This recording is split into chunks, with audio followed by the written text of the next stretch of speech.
మహాత్మా గాంధీ గారి గురించి చాలా అసభ్యకరంగా పదే పదే ఉద్దేశపూర్వకంగా అదేదో ఫ్యాషన్ ఆ రకంగా మాట్లాడి కాంట్రవర్సీ చేస్తే లైన్ రైట్ లో వస్తానే ఉద్దేశంతో వాస్తవాలని ఏదైతే వక్రీకరించి చరిత్రని వక్రీకరించి ప్రజలకి ఒక బాధ్యత గల మెసేజ్ ఇవ్వాల్సిన స్థానంలో ఉన్న తను అడ్డగోలుగా ఏది పడుతుంది మాట్లాడితే బాధ్యత గల పౌరునిగా గాంధీయన్ ఐడియాలజీ నమ్ముకున్న వ్యక్తిగా మనోభావాలు ఎంతో మంది తెలంగాణ భారతదేశ ప్రజల మనోభావాలు దెబ్బతినే విధంగా తను మాట్లాడడం వలన రేపొద్దున ఈ విషయం వలన గ్రూప్స్ గా విడిపోయి ప్రజలు కూడా కొట్టుకునే పరిస్థితి ఏర్పడుతుంది కాబట్టి శాంతియుత వాతావరణం ఉండాలి.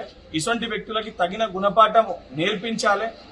వాస్తవాలు అవాస్తవాలుగా చిత్రీకరించి ఫాదర్ ఆఫ్ ది నేషన్ గురించే తప్పుగా మాట్లాడితే వారిపైన చర్యలు చేపట్టాలని చెప్పి నిన్న సైబర్ క్రైమ్ లో ఆల్రెడీ తనపైన కంప్లైంట్ రిజిస్టర్ చేయడం జరిగింది.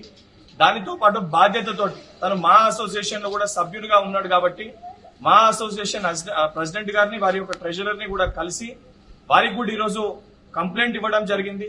ఎందుకంటే ఇటువంటి వ్యక్తులు ఎవరైతే ఈరోజు మూవీ అంటే సమాజానికి ప్రాపర్ మెసేజ్ మంచిని ఏదైతే చెప్పే ప్రయత్నం చేయాలి, కానీ మన ఫ్రీడమ్ ఫైటర్స్ గురించి మనం ఏదైతే పూజించుకునే వ్యక్తుల గురించి ఈరోజు ఫాదర్ ఆఫ్ ది నేషన్ గురించి ఆ సభ్యులలో ఉన్న కొంతమంది ఈ రకంగా మాట్లాడడం వలన ఫిల్మ్ ఇండస్ట్రీ పైనే ప్రజలకి నమ్మకం పోయే పరిస్థితి ఏర్పడుతుంది.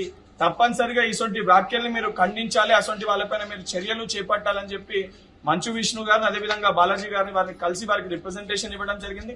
వారు కూడా చాలా సానుకూలంగా స్పందించారు. తప్పనిసరిగా ఏదైతే మనోభావాలు దెబ్బతీసే విధంగా మాట్లాడిన వీడియో ఏదైతే మీరు మాకు చూపించారో ఈ విషయాన్ని మా దృష్టికి తీసుకొని వచ్చారో తప్పనిసరిగా మేము దీన్ని మా అసోసియేషన్ లో పెట్టి మేము డిస్కస్ చేస్తాము.